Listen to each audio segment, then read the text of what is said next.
it all is building and building and building up to a culmination that leads to the return of Jesus Christ. And that takes place in Revelation chapter 19. And it happens in what we call the Battle of Armageddon, where the final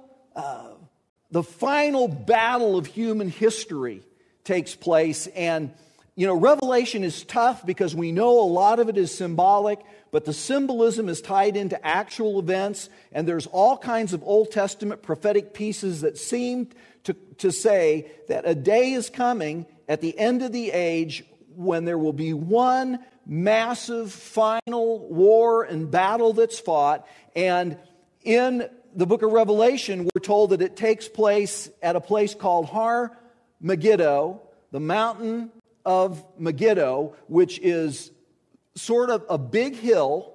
Any of you that have been there, that looks out over this vast plain called the Valley of Jezreel. It's a 60-mile stretch of land from the north of Israel all the way down to Jerusalem, basically. And amazingly, there is a rumor or a tradition that one day that Napoleon stood there and looked out over this and said, this is the perfect spot for all the armies of the world to come together and battle. And it would appear as if that takes place and that really humanity is about to absolutely annihilate itself, and Jesus intervenes. And right at that point in Revelation chapter 19, Jesus Christ returns. And that return, the second coming of Christ, and by the way, there are, in the Old Testament, it's estimated there are 600 prophecies of the coming of Messiah. Roughly, about 300 of those picture the coming of Messiah as a suffering servant. Isaiah chapter 53, where it talks about that, the chastisement of our sin is upon him, and that the Messiah would be one that would bear the sin of humanity and would be rejected and scorned, and all of these pictures of a suffering servant. But then this has caused confusion, particularly prior to the coming of Christ, even in the Jewish community, because then you have about 300 of these Old Testament prophecies that have this picture of the Messiah as this coming king that will crush the kingdom of men and establish forever the kingdom of God. And generally speaking, roughly 300 of those prophecies were perfectly fulfilled in the first coming of Jesus Christ as suffering servant. But 300 of those prophecies are yet to be fulfilled. And when you get to this point in the book of Revelation, you begin to see how all of those prophecies, and by the way, it was Jesus, are you the Christ, the Son of the living God? He's put under oath at his trial. And finally he says, yes.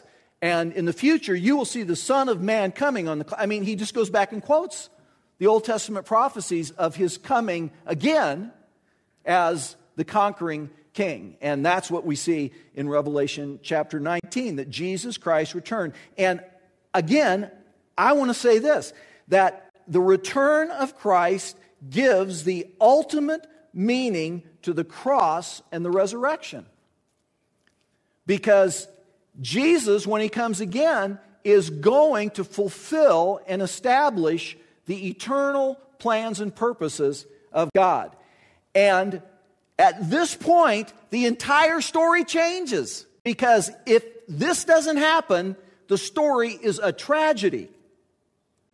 Human history, it's a tragedy. What's that great quote? I wasn't going to, it's like, life is, a joke of a, never mind.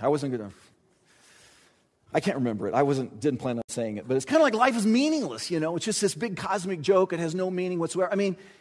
Apart from this event, the story is a tragedy.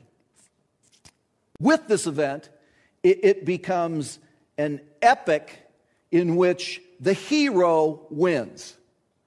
And you might remember back when any of you that were with us when we studied Revelation, I said the theme of Revelation is real simple. God wins. God wins. And the hero wins. The villain is defeated. The hero kills the villain. It's the ultimate great ending to a story. And at his coming, and up through chapter 20, where the judgment both of the supernatural forces of evil and the unbelieving nations of the world takes place, at his coming we see the final defeat and destruction of the devil, the Antichrist, the false prophet, and we see in chapter 20 what is called the Great White Throne Judgment, where every person that's ever lived or ever will live, their eternal destiny is determined by the risen and glorified Christ, into whom all judgment has been entrusted by the Father. And so all of this takes place in the return of the King, and then scene 4.